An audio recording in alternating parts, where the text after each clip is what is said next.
আজকে এত বাতাস দেখেন অবস্থাটা হয়েছে কি, যে পলি হাউস করছি মানে পলিশেড বানাইছিলাম আমি ধনিয়া চাষের জন্য, একদম শেষ, বাতাসে সব কিছু ছিঁড়ে শেষ। আসসালামু আলাইকুম।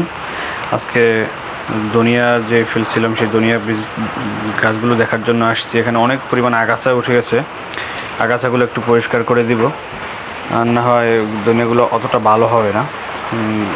দেখতে পাচ্ছেন কি পরিমাণ আগাছা। ধনিয়া বীজগুলো এখন মানে খুব ভালোভাবেই অঙ্কুরিত হয়েছে। আর যদি এখন পরিষ্কার করে দিই ইনশাআল্লাহ 20 দিন বা 15 দিনের মধ্যে এটা উঠিয়ে ফেলা যাবে আর কি। গাছ বেশি থাকলে ধনিয়া যেমন খারাপ হবে আর কি, এই গাছগুলো ঠিক পুষ্ট হবে না, প্লাস ধনিয়া উঠানোর জন্য অনেক কষ্টকর হয়ে যাবে, যেহেতু অনেক ঘাসের মধ্যে ধরা যাবে না। দেখেন যে জায়গাগুলো পরিষ্কার করছি কতটা সুন্দর লাগে। ঠিক আছে, আসসালামু আলাইকুম। তবে দোয়া করবেন আমার জন্য।